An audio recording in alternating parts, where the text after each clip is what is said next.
Boa tarde. Boa tarde para quem é de boa tarde. Bom dia aqui, porque até às 7 da noite é bom dia aqui, né? Então, bom dia a todos. Vamos fazer uma oração para começar o nosso momento de Escola Bíblica Dominical. Pai, muito obrigado por mais esse dia que o Senhor nos dá. Obrigado pelo seu cuidado. Obrigado pelo privilégio de termos um dia separado para te adorar coletivamente, para te adorar de maneira especial como povo de Deus, e pelo privilégio de termos também um momento em que podemos aprender mais de Ti, da Tua Palavra, podendo fazer perguntas, interagindo, e tudo isso é para nós um privilégio. Continua a cuidar de nós, continua a nos abençoar e nos direcionar nesse momento em que teremos. É no nome do Teu Filho Jesus Cristo, nosso Senhor e Salvador, que nós oramos e agradecemos. Amém. Então hoje, o que eu vou fazer? Eu vou terminar o pedacinho da aula da criação, e aí a gente vai começar o capítulo seguinte. Vamos falar sobre providência. E o vídeo, vocês lembram que eu prometi um vídeo, que eu fiz uma entrevista com um professor meu sobre os dias da criação, lá as interpretações? Está quase pronto. Já teve pessoa que fez a legenda, já teve outro que editou o vídeo, falta só pôr tudo junto, dar uma validada, e aí a gente vai ter o vídeo para disponibilizar para vocês. Então, em termos da parte da criação, a gente tinha falado sobre a imagem e semelhança de Deus, né? Do homem e mulher terem sido criados à imagem de Deus, conforme a semelhança, e a gente viu que no final, a hora que eu fui chegar para falar sobre isso, a gente estava falando sobre a distinção entre homem e mulher, e depois a maneira, aquilo que nós chamamos então dos mandatos criacionais. Ordens que foram dadas por Deus no momento da criação, e essas ordens então devem pautar a nossa vida. Então a nossa existência está fundamentada nesses mandatos. Então vamos ver o que são então esses mandatos criacionais, né? Então, Gênesis 1, verso 27 e 28, criou Deus, pois, o homem à sua imagem, a imagem de Deus o criou, homem e mulher os criou. Deus os abençoou e lhes disse: sede fecundos, multiplicai-vos, enchei a terra, sujeitai-a, dominai sobre os peixes do mar, sobre as aves do céu e sobre todo animal que rasteja pela terra. Então, uma coisa importante, você vê que o homem, à sua imagem, o criou. Isso aqui não está falando que só o homem foi imagem, mas é a ideia da raça humana, a única raça que existe, raça humana, certo? Depois tem diferença de cor, raça tem uma. Então, o homem, no sentido do ser humano, foi criado, e de que maneira o ser humano foi criado? Homem e mulher os criou. Então, o ser humano, dois tipos, e a gente viu que são quantos? Dois, que não mudaram, continuam os mesmos até o dia de hoje. Então, aqui eu estou citando um teólogo chamado Van Groningen. Ele diz o seguinte: Deus os capacita a procriar e governar. Os seres humanos são colocados por Deus como vice-regentes da criação. Nos capítulos 1 e 2 de Gênesis, os 3 mandatos foram dados ao homem, a saber, espiritual, relacionamento do homem com Deus, social, relacionamento do homem com o seu próximo, e cultural, o relacionamento do homem com a criação. Foram definidas relações com Deus, família e criação, tudo estabelecido de forma positiva por Deus para o bem do homem. Então, uma coisa importante aqui, essa expressão vice-regentes. Então, Deus, quando ele cria o homem e coloca o homem na terra, e aqui eu estou falando o homem como o ser humano, quando Deus coloca o homem na terra, Deus dá ao homem uma responsabilidade. Se nós somos criados à imagem de Deus, nós somos a imagem dele na terra, governando aquilo que ele criou. Nós somos os donos disso? Não, por isso que nós somos vice-regente.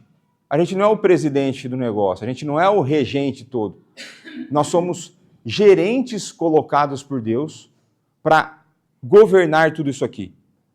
E a gente vai ver que uma palavra muito importante que é usada aqui é o quê? Dominai. Se é dominai, não é ser dominado. É o contrário, né? E a gente vai ver que na queda, a criação domina sobre a humanidade. Algumas pessoas estão rindo porque achavam que eu ia falar dos pets aqui. Né? Mas tudo bem, né? Então vamos lá. O primeiro mandato que eu vou analisar aqui é o mandato cultural. Era para o homem e mulher exercitarem suas prerrogativas reais, a ideia de vice-regente, governando sobre o cosmos, desenvolvendo e simultaneamente mantendo. Todas as formas de vida na Terra foram, de forma específica, colocadas sob a supervisão dos vice-gerentes humanos. E por que isso é importante? Isso é importante porque o trabalho foi criado antes da queda. E se o trabalho foi criado antes da queda, o trabalho é bom ou é ruim? É bom. Ruim é o chefe. Ruim são os cardos e abrolhos que vêm depois da queda. Mas o trabalho em si é bom. Então nós fomos criados também para trabalhar. E uma coisa interessante, que dependendo da influência religiosa que um país recebe na sua fundação, muda a perspectiva em relação ao trabalho. Então, por conta dos nossos amados portugueses, qual a influência que o Brasil recebeu religiosa? Católica, apostólica, romana, né? E se nós recebemos isso, qual é a visão que a Igreja Católica Apostólica Romana possui do trabalho? Aula de história. Vocês lembram ou não? O trabalho é algo ruim. Trabalho para a Igreja Católica é algo ruim, tanto é que o clero, que é aquela faixa da sociedade que é considerada acima na esfera social, nas atividades, é tido como se ele não trabalha. E a ideia de trabalho manual. O clero vai ter um trabalho intelectual, mas é tido, se você analisar a história, de que então o clero nunca trabalha. E aí, se a igreja entende que o trabalho é ruim, inclusive a palavra escolhida para trabalho em latim é uma palavra que denota algo ruim. Então, a maneira como a gente comunica as coisas é importante. E se eu ponho uma palavra que conota um sentido ruim, de que maneira que eu vou absorver isso? Ruim. Então, no Brasil, por exemplo, a gente tem, eu não sei como que é aqui em Portugal, dado o meu pouco tempo de Portugal, a gente tem uma cultura em que o trabalho é como se fosse um mal necessário. Então eu trabalho porque eu sou obrigado, eu trabalho porque eu preciso de dinheiro, mas eu faço tudo. E se eu pudesse não trabalhar, eu não trabalharia. Tanto é que duas grandes coisas no imaginário brasileiro, dois grandes objetivos de vida, ou é ser um funcionário público, que é basicamente não trabalhar, e eu falo isso com a minha mãe sendo, mas minha mãe trabalha. Defesa para minha mãe aí, porque ela vai assistir depois, né? E a outra coisa é se aposentar, se reformar. Então o brasileiro nem começou a trabalhar e ele está pensando na reforma.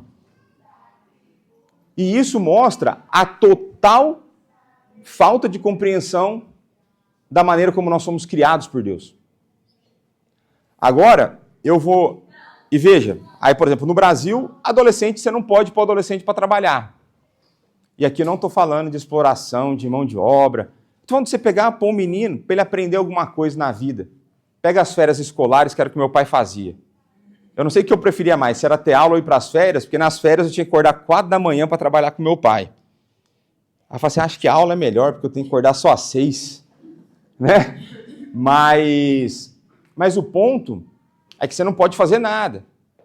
Você existe, então, essa mística ruim em torno do trabalho. Agora, Deus nos deu o privilégio, durante o período do mestrado, de morar nos Estados Unidos. Qual que é a influência religiosa que aconteceu nos Estados Unidos? Protestante. Vinda de onde? Vindo da Inglaterra. E de vários outros países, mas majoritariamente da Inglaterra, teve muita influência holandesa. A região que eu morava tinha muita influência holandesa. E a reforma protestante, por entender a criação, ela olha para o trabalho, então, como algo positivo. ela vai olhar para o trabalho e vai falar assim, Deus me criou também para isso. A maneira como eu demonstro a glória de Deus para o mundo também está relacionada ao meu trabalho. Não existe trabalho apartado da minha vida religiosa, porque a minha vida religiosa vai informar a maneira como eu trabalho. E quando a gente olha para isso, não concordo muito com a tese dele, mas de maneira geral ele percebe um negócio muito interessante. Quem aqui já ouviu falar do Max Weber? A Ética Protestante e o Espírito do Capitalismo?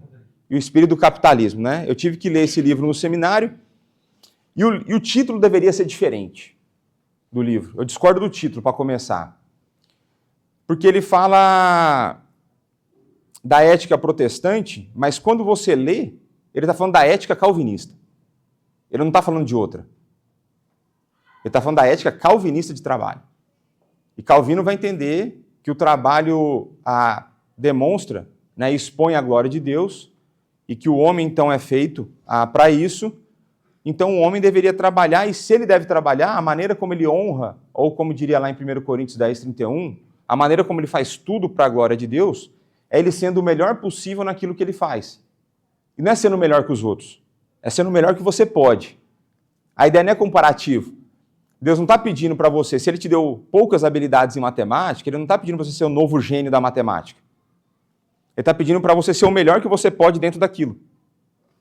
Isso muda a perspectiva, isso muda a forma como a gente encara as coisas. Isso vai mudar a maneira como a gente se dedica para fazer as coisas. Eu vou brigar com esse negócio aqui, meu. Muda completamente a nossa perspectiva de mundo. Então, quando Max Weber vai analisar, ele vai citando várias divisões, várias linhas teológicas dentro do protestantismo, e fala assim, é o calvinismo que deu certo dentro da ideia do capitalismo. O que ele erra, porque muitas vezes o capitalismo vai falar de acúmulo de capital e a ética protestante vai falar do investimento no reino. Vai falar do investimento no próximo e ele vai falar de pouco acúmulo. Ele vai falar, como Calvino usava uma palavra, uma vida de frugalidade, uma vida que abre mão das posses financeiras para abençoar pessoas e para investir no reino. É uma vida completamente diferente. Então, existe um ponto em que calvinismo e capitalismo podem estar alinhados, porque a gente entende que o trabalho é algo bom, mas ao mesmo tempo é completamente distinto porque a gente não quer explorar pessoas só para ganhar dinheiro. A gente enxerga, a nossa segurança não está no dinheiro, nossa segurança está no Deus que criou todas as coisas. Então, o trabalho foi criado antes da queda.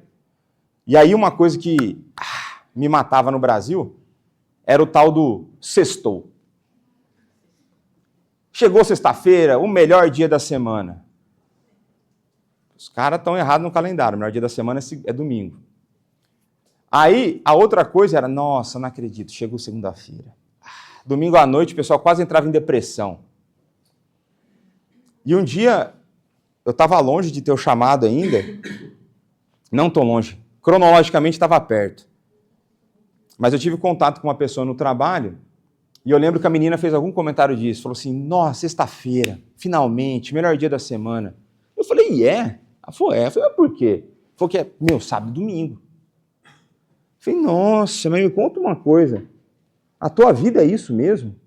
Você vive 5 dias sofrendo para ter 2 dias de alegria? Você passa 11 meses trabalhando para ter um mês bom? Eu falei, não, que vida infeliz a sua. Aí eu falei assim, nossa, Léo, nunca tinha pensado desse jeito. Eu falei, tua vida é infeliz. Se você tem a perspectiva errada do mundo, a tua vida é infeliz. Eu falei, para mim todo dia é bom. Todo dia é dia. E se eu entendo que eu glorifico a Deus através do meu trabalho, eu vou achar ruim segunda-feira? Se eu entendo que através do meu trabalho eu mostro para as pessoas que existe um Deus que me capacita a fazer aquilo que eu faço, através desse emprego que eu obtenho dinheiro, em que eu ajudo o meu irmão, em que eu invisto no reino, eu quero ser o melhor, eu quero ser promovido. Eu quero contagiar pessoas com essa ideia. Porque foi para isso que Deus nos criou. E quando ele nos cria, então, para o trabalho, esse trabalho, ele fala de dominar, e aqui eu acho que ele usa uma coisa interessante, desenvolvendo e mantendo. Então nós não somos escravos da criação. Entendeu? Nós não temos que parar de desenvolver o mundo. E me entendam em amor aqui. Porque uma tartaruga morreu com um canudo na narina.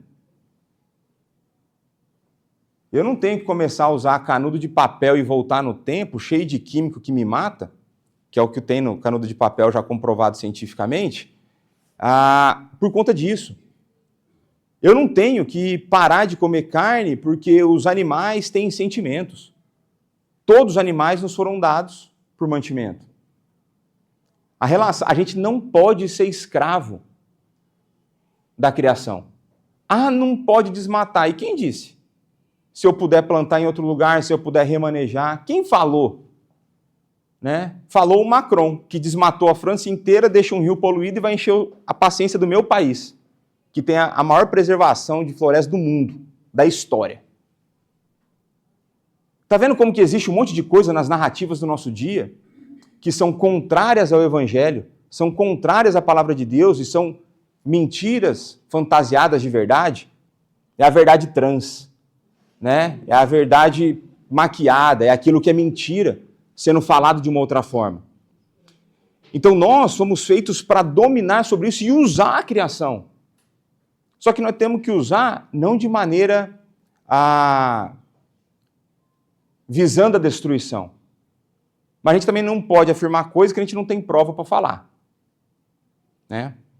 Então, por isso que a ideia do mantendo. Se a gente pode fazer coisas para manter e preservar, né? Hoje existe mais comoção por um animal que morre do que um ser humano que é assassinado.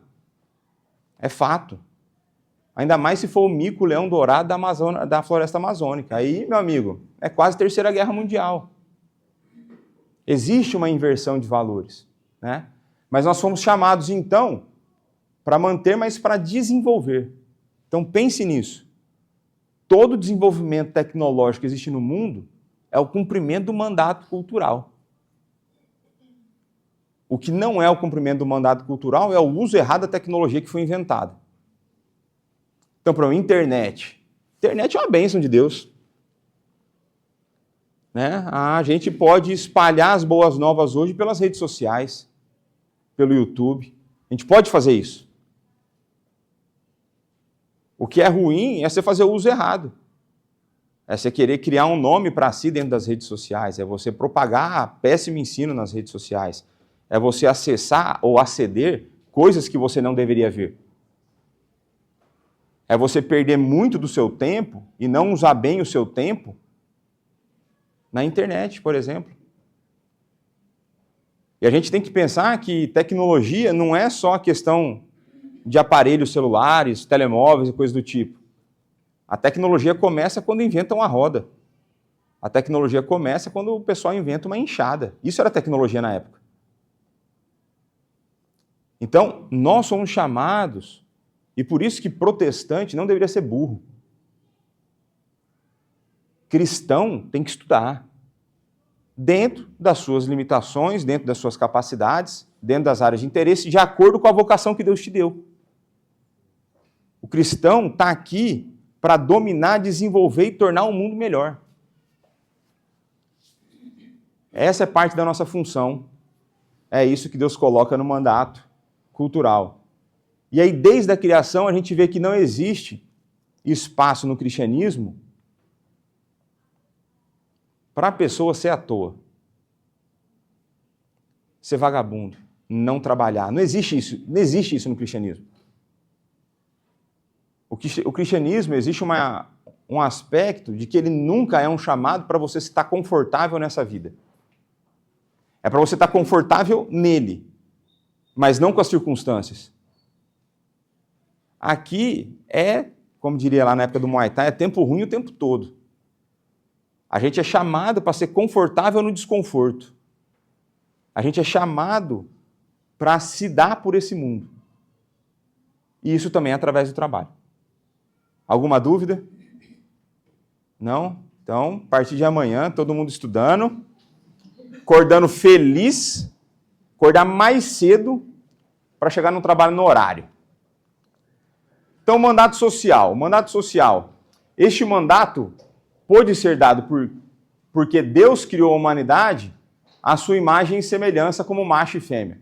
O relacionamento tinha que ser visto como de igualdade diante de Deus, mas para cumprir o mandato, a fêmea tinha que cumprir os papéis decretados como ajudadora apropriada ou auxiliadora idônea, parturiente, né, que dá à luz, e mãe cuidadora.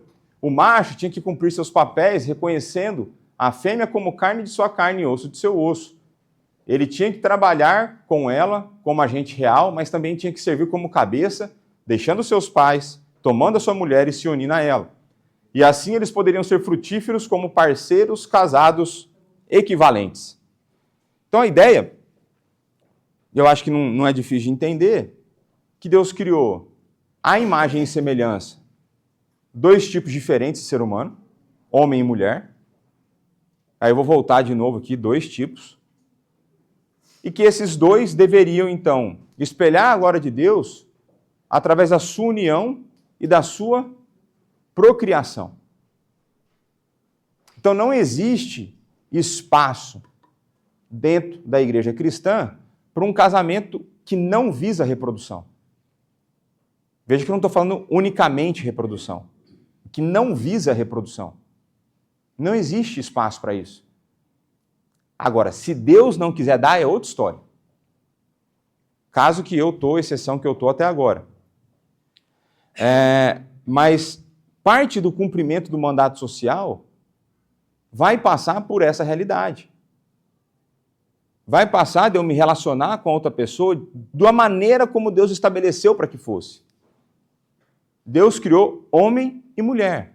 Existe um aspecto social de que, como comunidade, como povo no mundo, que a gente vai interagir, cumprindo esse mandato, mas existe a forma como Deus escolheu demonstrar ainda mais a sua glória nesse mundo caído, que é através da união de homem e mulher. A união de dois diferentes que foram feitos à imagem de Deus, que dentro do relacionamento mais íntimo possível que existe entre seres humanos, vai poder experimentar e mostrar para o mundo parte daquilo que existe dentro da Trindade.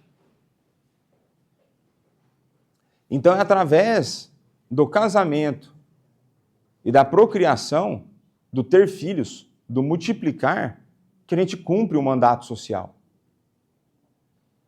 Então, quando você for casar, nunca pense que você está casando para ser feliz.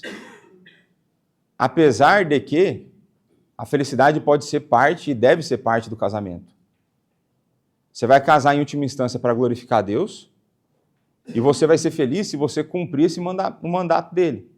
E o mandato dele vai passar por papéis bem definidos e reprodução.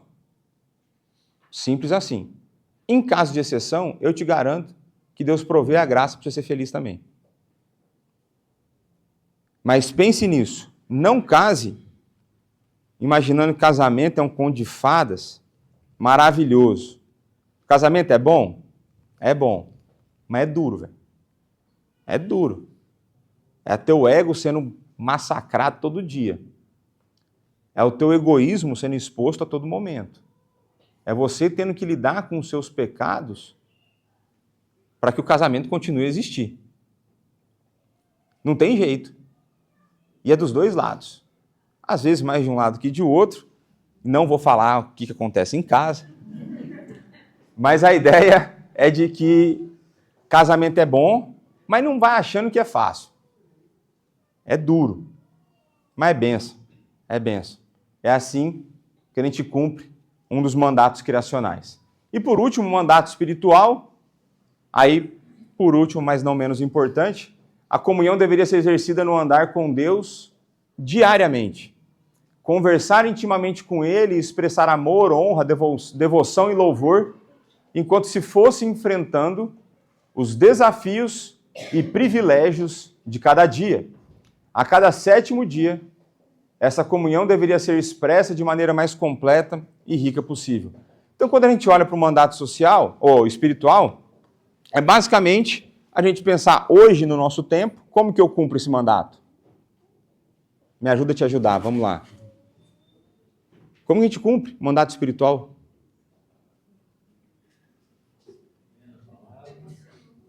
Ô, gente, pelo amor de Deus, meu.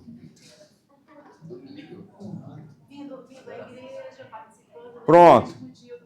Então, isso aí, ó. Então, nós temos uma das formas é estando aqui aos domingos, prestando culto. Beleza? Agora, faltou 6 dias na semana, e aí? Comunhão com Deus. Vida devocional, gente. Diária. Pelo amor de Deus, me ajuda aí. As perguntas dessas vocês têm que responder rápido, senão eu fico preocupado. Vida devocional. É tempo teu com Deus. E como agora você entendeu que você precisa amar o seu trabalho e que você quer chegar no horário do seu trabalho, você entendeu que você precisa ter vida com Deus, agora você vai acordar mais cedo. Pelo menos a meia hora mais cedo. Para você ler a palavra com calma, antes de começar teu dia. Para você orar, colocar teu dia diante de Deus. Eu brinco que ou você pede para Deus te orientar logo pela manhã, ou você pede perdão no final do dia pedindo para arrumar todas as besteiras que você fez. Mas você vai fazer besteira do mesmo jeito, mas é só uma forma lúdica de falar sobre isso, né?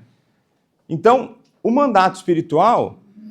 Agora, concorda comigo que toda a nossa vida está resumida nesses 3 mandatos?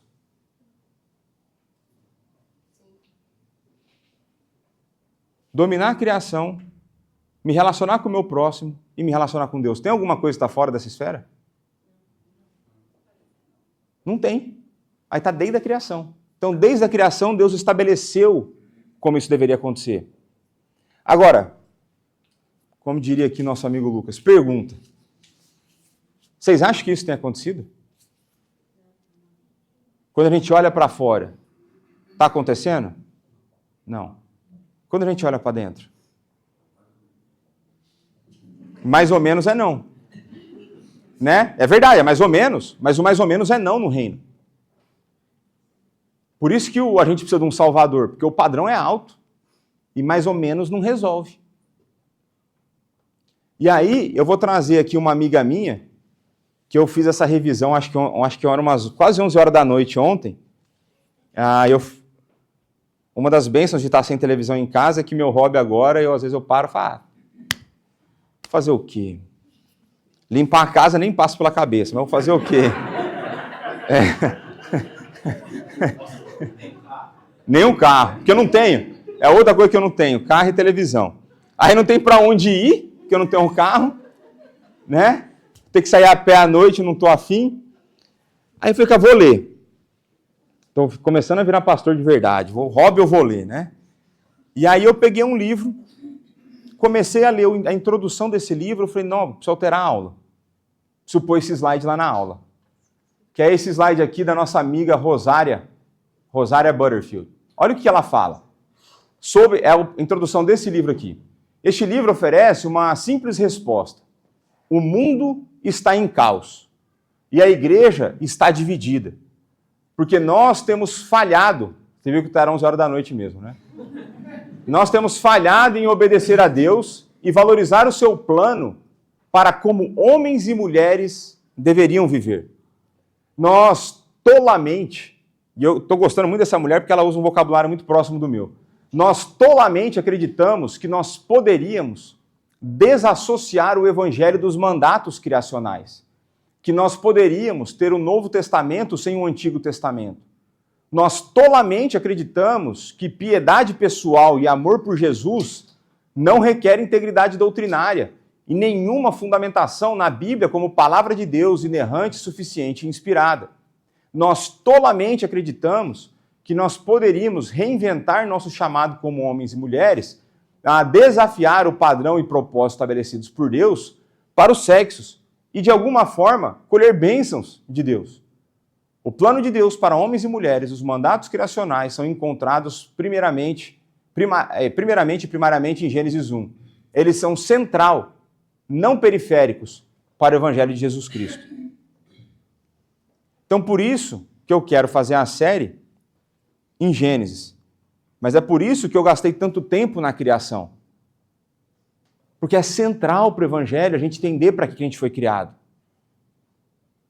É central, porque na criação eu vejo quem é o meu Criador eu entendo como ele me criou e para que ele me criou. Nós não somos seres criados sem propósito, como muitos ateus vão crer. Nós temos um propósito muito bem definido. Nós temos um propósito que é de glorificar a Deus e nós temos, então, o mapa de como chegar lá. E esse mapa já está em Gênesis capítulo 1. Já está no primeiro capítulo. Ele já está nos mandatos criacionais, ou como ela chama lá, ordenanças criacionais. É no começo. Né? Eu tinha uma brincadeira muito tonta quando era adolescente, que eu sempre fui muito fissurado em filme, né? Agora é mais série. Mas me tira do sério a pessoa que senta para assistir o filme contigo e não presta atenção.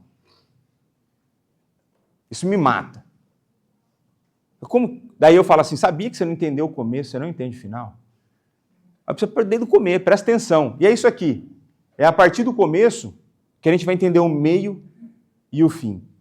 E só para que vocês entendam quem é essa senhora simpática aqui, a Rosária Butterfield, ela é uma ex-lésbica e ativista do pessoal do alfabeto, do LGBT, XYZ, mais menos, dividido. Essa mulher, ela era professora, dona da cadeira de inglês na Universidade de Syracuse, no estado de Nova York. Ela escreve um artigo fazendo alguma crítica religiosa, eu não lembro qual crítica foi essa, e ela começa então a receber cartas. E o volume de carta era tão grande que o jornal que publicou o artigo teve que criar 2 caixas. Uma com mensagens de ódio e outra com mensagens de apoio. Então eu te odeio porque você, tal, pessoal do alfabeto. Aí a outra, nós que somos do alfabeto, te amamos e tudo mais. E essa mulher, ela tinha um relacionamento com outra mulher não sei quantos anos. Ela era uma ativista e ela dentro do campus espalhava essa notícia e angariava pessoas para a causa. Mas ela recebe uma carta. Aí é a hora que você fica até orgulhoso e impressionado, de um pastor presbiteriano, em que ela recebe essa carta e ela não sabe o que fazer. Ela fala assim, eu não consigo pôr essa carta no eu te odeio, e eu não consigo pôr essa carta no eu te amo. E ela ela conta que põe a carta em cima da mesa, e todo dia ela olhava para aquela carta e não sabia o que fazer com aquela carta. E ela resolve responder essa carta. E na carta o pastor presbiteriano fez 3 perguntas para ela. Se eu não estou enganado. São essas 3. Você acredita em Deus? Como você chegou a essa conclusão? Você tem certeza que você está certo? Então a dona da cadeira, grande professora universitária, não conseguiu responder essas 3 perguntas. E ela responde a carta para esse pastor começa a corresponder com ela, esse pastor com a esposa chamam para vir para casa, eles começam a desenvolver um relacionamento em que ele vai compartilhando, respondendo as perguntas, compartilhando o evangelho, e essa mulher é convertida por Deus. Ela abandona a prática, ela entende biblicamente o que ela foi criada a fazer, ela escreve um livro, eu recomendo praticamente, pode ter alguma coisa que eu discorde, mas qualquer livro dela, e ela escreve um livro famoso que chama Os Pensamentos Secretos de uma Convertida Improvável. Se vocês quiserem indicação emprestado, o presbítero Marco tem. Eu não, mas ele tem. E ele gostou do livro, certo? Foi a primeira pessoa que me deu feedback, que eu fiz indicação de leitura, falei, li e gostei. Falei, não, a primeira vez na vida que acontece isso. Mas hoje essa mulher é casada com um pastor presbiteriano, tem filhos, e agora ela está aí combatendo as mentiras que durante muito tempo ela acreditou. Então, nesse livro, as 5 mentiras da nossa era anticristã, ela vai focar especialmente em mulheres. Eu estou lendo o livro, mas o foco dela é em mulheres. Então, ela vai falar sobre a homossexualidade, ela vai falar sobre a modéstia, a maneira como as mulheres devem se vestir. Ela vai falar que não ter modéstia é uma mentira da nossa época. Deus criou a mulher para se preservar para o marido. Da mesma forma, o marido para se preservar para a mulher. Né? Mas, depois eu trago mais sobre o livro. Dúvidas sobre parte da criação? Não? Não falem que eu não dou espaço para perguntas, hein? Sim, não? Só quando o Marco dá aula. Marco, vem aqui perguntar se o pessoal tem dúvida.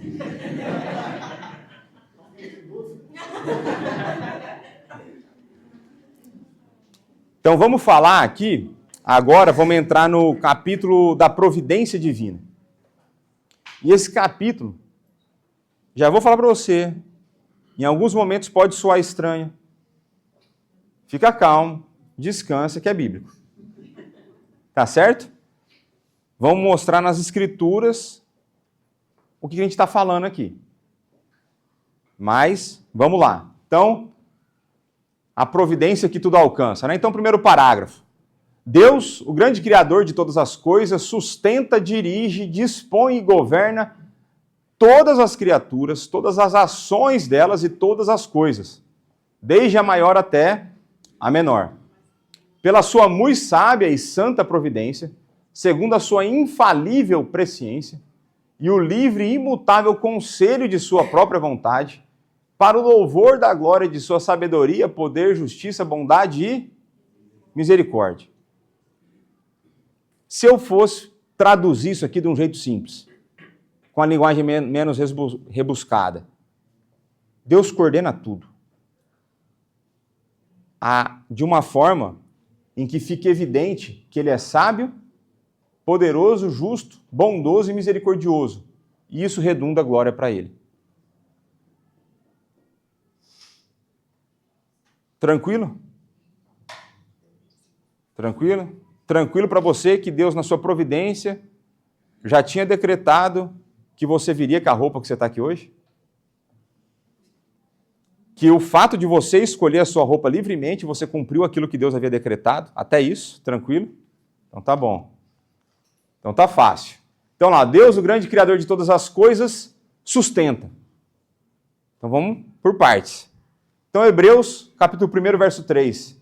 Ele que é o resplendor da glória e expressão exata do seu ser. Está falando de quem aqui? Está falando de Jesus, que é Deus, mas ele está querendo dizer aqui que a segunda pessoa da Trindade encarnada é o resplendor da glória, expressão exata. Não é semelhante, é exata. O Novo Testamento fala que Jesus é Deus ou não? Está aqui. Sustentando todas as coisas pela palavra do seu poder. Depois de ter feito a purificação dos pecados, assentou-se à direita da majestade nas alturas. Como que ele sustenta todas as coisas? Pelo poder da sua palavra. Então veja, não é algo trabalhoso para Deus. Algo tranquilo. Então não fica preocupado. Não sei quantos de vocês assistiram aquele filme... Como que é o Poderoso, Todo-Poderoso do Jim Carrey? Deus está longe de ser aquele cara que não dá conta de ler suas orações que chegam via Yahoo Mail. E ele está longe de ser aquele que vai dar yes, sim, para todo mundo, para que ele não tenha que se preocupar como controlar as coisas. Então tá bom. Então ele também dirige, dispõe e governa todas as criaturas, todas as ações delas e todas as coisas.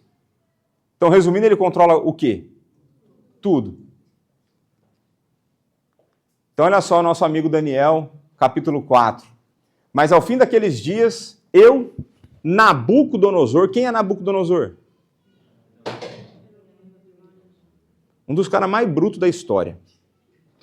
Nabucodonosor, imperador, Império Babilônico, Jardim Suspenso, tudo aquilo que você estuda na história. É isso que ele está falando. Ele está falando aqui. Nabucodonosor, levantei os olhos ao céu, tornou-me a vir o entendimento. O que tinha acontecido com ele pouco antes? Deus tinha falado, se não submeter, você vai andar igual um animal enquanto ficar comendo mato. Vai se comportar como animal. Comendo o quê? Mato. Hashtag fica a dica, né? E tá na Bíblia, não sou eu que estou falando nada. E Deus faz com que Nabucodonosor se comporte como um louco. Andando como animal. Então o pessoal achando que transgênero é novo, já estava aqui andando como animal, uivando e tal. E aí ele vai falar assim, tornou-me a vir o entendimento.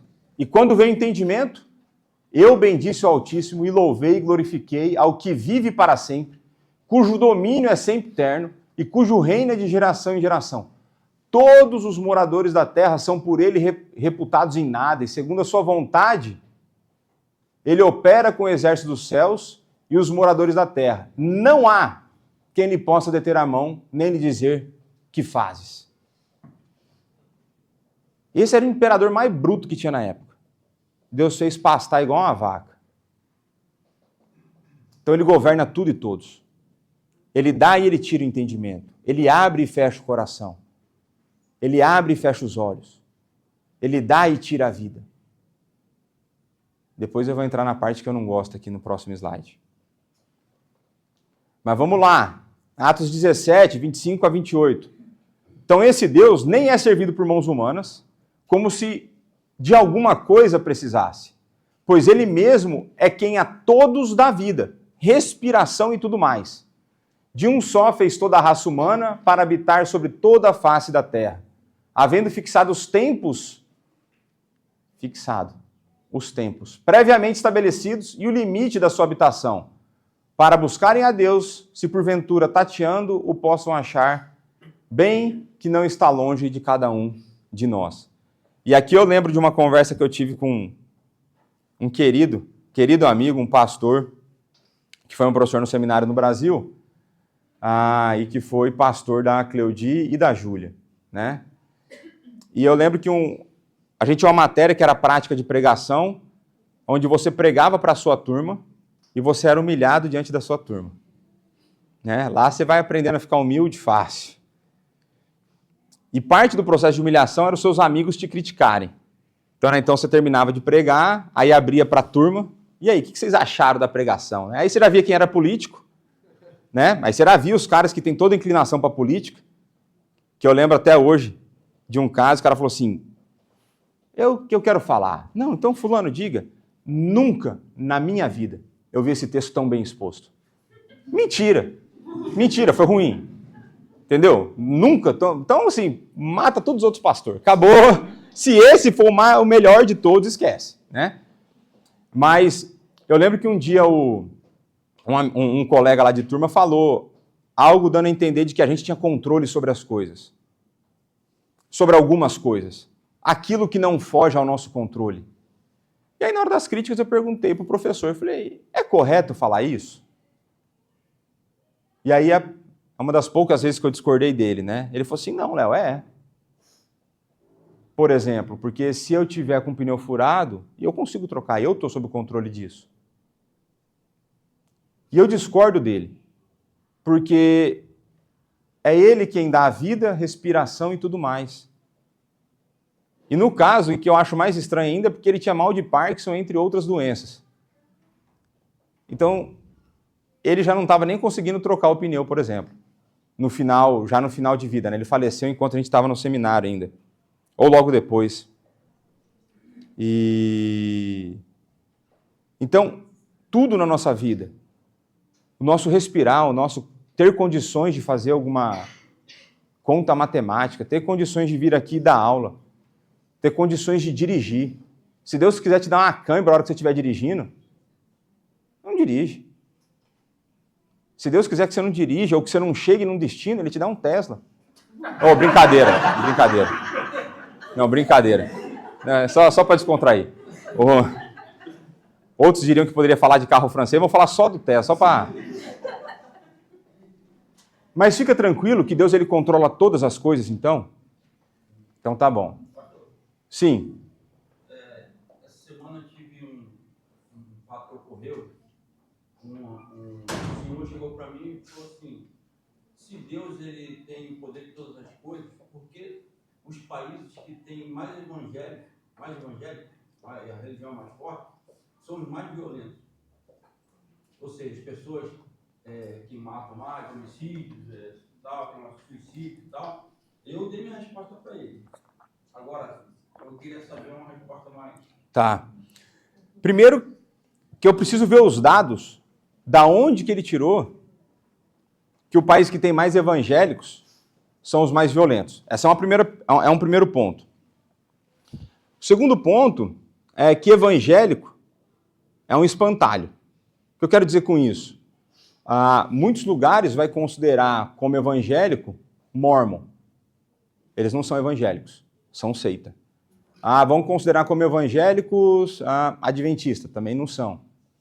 Comparado com nós, não é a mesma coisa. Vai considerar como evangélico pentecostal. Não é igual a nós, por exemplo, em termos de doutrina, um monte de coisa, e a maneira como encara a vida. Então, isso é a primeira coisa. Temos que detalhar bem. Porque um dos países que, em termos proporcionais, mais tem presbiterianos no mundo é a Coreia do Sul. Está longe de ser violento. Né? Existe um outro negócio que você pode perguntar se a violência está vindo por conta dos evangélicos. São eles a origem da violência? Ou não? É uma outra pergunta importante. Porque não importa você ter um monte de gente se quem gera violência não é do teu time. Então não faz sentido. Uma das coisas que normalmente, num país em que você tiver uma maioria, eu nunca vi um país que tenha maioria evangélica. Nunca vi. Né? A Coreia do Sul, que é um caso absurdo, tem 35%, sendo que 25% da população é presbiteriana. O Brasil tem na faixa de 30%, mas considerando um monte de loucura neopentecostal, que tem nem muito a ver com a Bíblia, por exemplo. Né? Então eu não conheço nenhum assim, de maioria evangélica. Né? Nem os Estados Unidos é. E isso é uma outra coisa. E uma outra coisa é que um dos pontos mais importantes para os protestantes é a liberdade. Então, se você quer ter um país onde você tenha liberdade para fazer as coisas, você tem um país protestante. Se você não tem um país protestante, a tendência é que as liberdades sejam cerceadas. Não existe um país mais livre do que aquele que tem fundamentação no protestantismo. Então, num país evangélico ou num país pseudo-cristão, que não existe mais essa ideia da nacionalidade e tudo mais, normalmente você vai ter liberdade para ser muçulmano. Talvez até pode questionar aqui se isso deveria ser liberado ou não. Né? É uma dúvida real para mim. Agora, nenhum país muçulmano você pode ser cristão. Então, as pessoas elas virão ter conosco com afirmações infundadas e mal pensadas. E que se a gente tiver calma, tranquilidade, para pegar os dados, assim, mas me passa o dado, porque eu quero ver. Eu quero ver essa pesquisa, eu quero ver como que foi feita a pesquisa, eu quero ver qual foi o método de pesquisa. O que é violência? Porque a gente precisa entender tudo isso aí, que tipo de violência que a gente está falando. Porque, por exemplo, se for considerar o Brasil, que tem, sei lá, na faixa de 30%, 30 e poucos por cento de evangélico, o resto, teoricamente, 60%, 50% católico apostólico romano. Então, de uma certa forma, existe algo de cristianismo meio que enraizado no Brasil. Ainda assim, o Brasil elege comunista, que é ateu. Então, então existe um contrassenso na afirmação. Né? E aí, muitas vezes, você vai ver que a violência toda não está relacionada com a religião, está relacionada com a falta de lei e falta de aplicação da lei. Que a gente poderia entrar em uma outra discussão de que é uma sociedade civilizada, como deveria ser a punição ou não, se o cara teria direito a... Não quero nem entrar nessa via. O batimento já começa a subir. Mas o ponto é, eu creio que não existe a correlação, primeiro porque acredito que não exista nenhum país que a maioria seja evangélica, eu já começo por aí. Respondido? Mais ou menos? Então pronto. Então vamos lá. Aí vamos entrar no slide que eu falei que eu não gosto, que Deus controla desde a maior até a menor. Mateus 29:31. Não se vendem 2 pardais por um asse, e nenhum deles cairá em terra sem o consentimento do vosso Pai. E quanto a vós outros, até os cabelos todos da cabeça estão contados. No meu não precisa de muita habilidade para contar, né? Mas o ponto é que Deus ele controla inclusive o pardal. Né? Tem um vídeo do John Piper lá todo emocionado.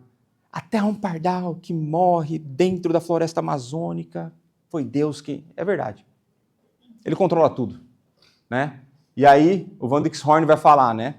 Às vezes podemos esquecer disso quando reclamamos acerca de nossos problemas menores, ou esquecemos de adorar a Deus por nossas bênçãos menores. Mas há algo que não muda, como Jesus lembrou os seus discípulos, que todas as coisas estão sob o controle de Deus, desde a maior até a menor. Todas as coisas estão debaixo da direção de Deus, seja um pardal que cai do céu, ou um fio de cabelo que cai de nossa cabeça. Às vezes é mais do que um. É duro, essa fase da vida é dura, meu. Mas o ponto aqui que eu acho interessante, se já estava conversando com o irmão,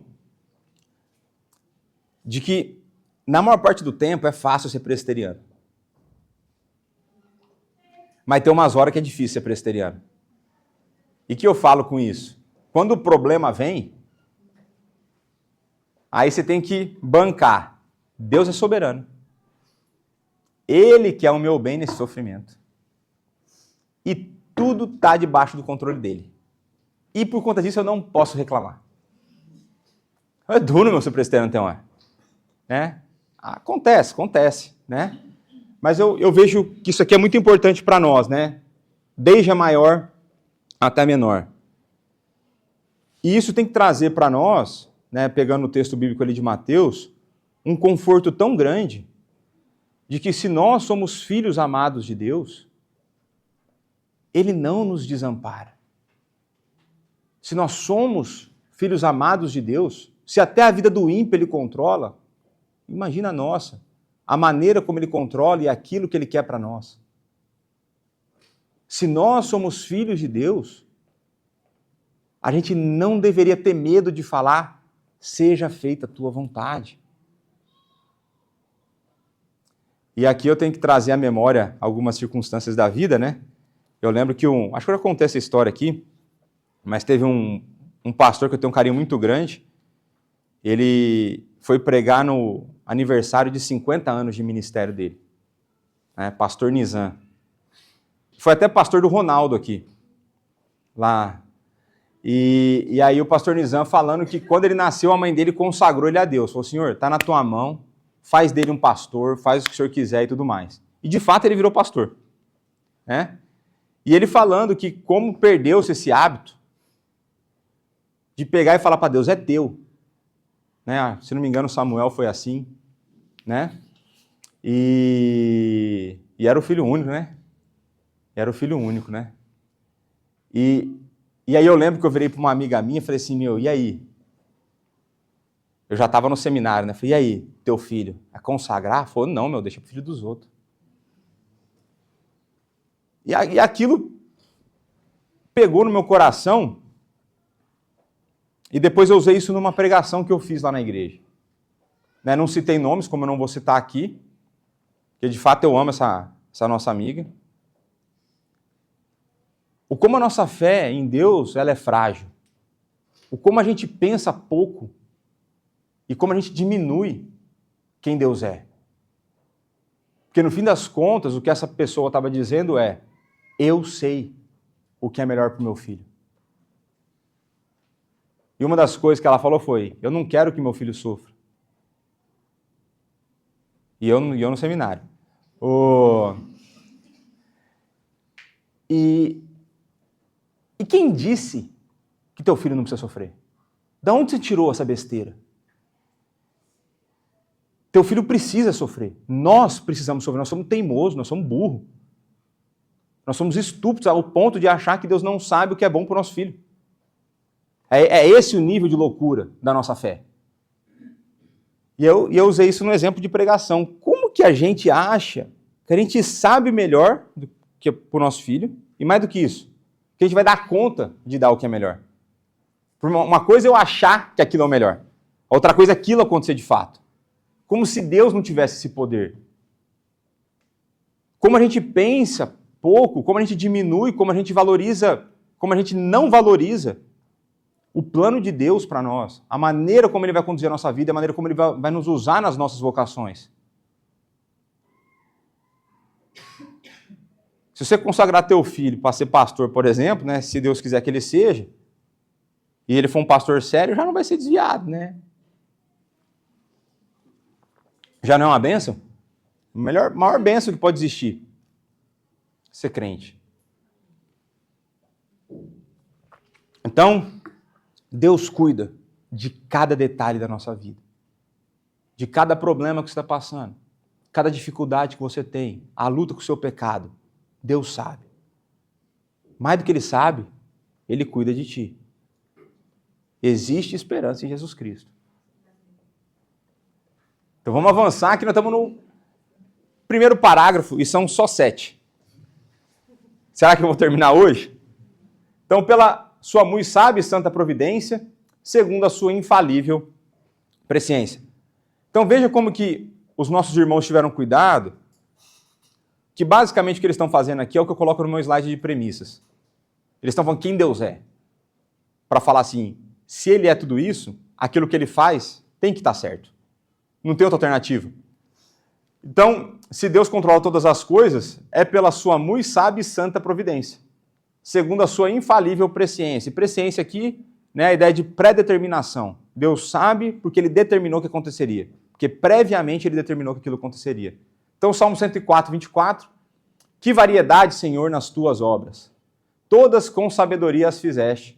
Cheia está a terra das tuas riquezas. Ainda bem que Deus é o Criador, porque se eu fosse Criador, o mundo ia ser muito monótono. Ia ter umas duas, três cores, né? Preto, branco e as variações de preto e branco, né? Aí, Salmo 94, de 8 a 11. Ó, linguagem bíblica, hein? Atendei, ó estúpidos dentre o povo, e vós insensatos, quando sereis prudentes? O que fez o ouvido, acaso não ouvirá? E o que formou os olhos, será que não enxerga? Porventura, quem repreende as nações não há de punir? Aquele que aos homens dá conhecimento não tem sabedoria? O Senhor conhece os pensamentos do homem, que são pensamentos vãos. Então, Ele é o Deus que tudo vê, Ele é o Deus que tudo ouve. Ele é o Deus que tem sabedoria. E aí, por isso, a gente pode descansar naquilo que Ele faz. E aí, depois de qualificar, Ele vai continuar. E o livro é o imutável conselho da sua própria vontade, para o louvor da glória de sua sabedoria, poder, justiça, bondade e misericórdia. Ou seja, no fim das contas, o propósito final de todas as coisas é o louvor e a glória de Deus, não o teu. É Deus o fim. É Deus o fim. É nele em que a glória vai ser mostrada, não em nós, no sentido de que não pelos nossos méritos. Ela vai ser mostrada em nós quando Cristo vier pela segunda e última vez, quando nós formos salvos, a glória dele será mostrada. Um pecador foi salvo. Haja glória para isso. Então, Efésios 1:11, né? Nele, digo, no qual fomos também feitos herança, predestinados segundo o propósito daquele que faz todas as coisas conforme o conselho da sua vontade. Agora, se ele é sábio, santo, amoroso, justo, bondoso, tem como a vontade dele ser ruim? Então, aquela piadinha que eu já fiz aqui, Deus pode todas as coisas? Não pode. Ele não pode contra o seu próprio caráter. Então, Deus não pode mentir. Deus não pode fazer aquilo que é mal moral. Então, existem coisas que Deus não pode. Por quê? Por conta do caráter dele. Então, se por conta do caráter dele tem coisas que ele não pode, você acha que Deus está querendo só judiar de você de maneira desnecessária para que você sofra de maneira desnecessária? Não. Deus está lapidando você. Deus está purificando você, purificando a sua fé. Então vamos lá, Gênesis 45:7. Deus me enviou adiante de vós para conservar a vossa sucessão na terra e para vos preservar a vida por um grande livramento. Romanos 9:17. Porque a Escritura diz a Faraó: para isto mesmo te levantei, para mostrar em ti o meu poder e para que meu nome seja anunciado por toda a terra. Salmo 145:7. Divulgarão a memória de tua muita bondade e com júbilo celebrarão a tua justiça. Eu já falei aqui, Deus não é um juiz do STF. Deus é um juiz imparcial. Deus é um juiz que julga de acordo com o caráter dele, que é bom, santo, justo.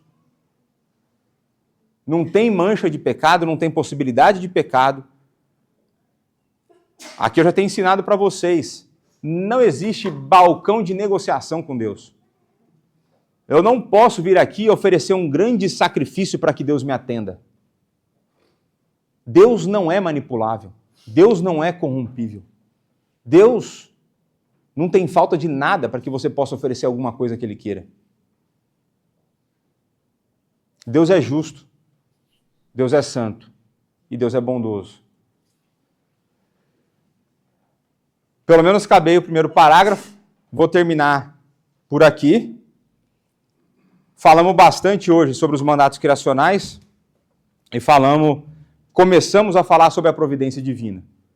Acabamos por definir, a partir das Escrituras, parte ou atributos do caráter de Deus e a maneira como esses atributos, então, definem ou direcionam a maneira como Ele agirá. A maneira como aquilo que Ele tudo faz tem um fundamento que tem que trazer conforto para o nosso coração. Tá certo? Então vamos orar. Pai, muito obrigado por mais esse momento, obrigado pelo seu cuidado, obrigado pois a tua palavra é maravilhosa e muito obrigado pois o Senhor é maravilhoso. Muito obrigado pela tua bondade, pela tua graça, pela tua justiça, pelo teu amor, pela tua misericórdia e pela forma como o Senhor cuida de nós nos mínimos detalhes, nas mínimas bênçãos, até as maiores. Muito obrigado, pois sabendo que nós servimos um Deus tão poderoso e maravilhoso, nós podemos descansar naquilo que o Senhor faz, naquilo que o Senhor fez e naquilo que o Senhor fará. Dá-nos um coração que valoriza isso. Dá-nos um coração submisso à Tua palavra. Dá-nos um coração que descansa em Ti. Tudo isso nós pedimos, agradecidos, no nome do Teu Filho Jesus Cristo, nosso Senhor e Salvador. Amém.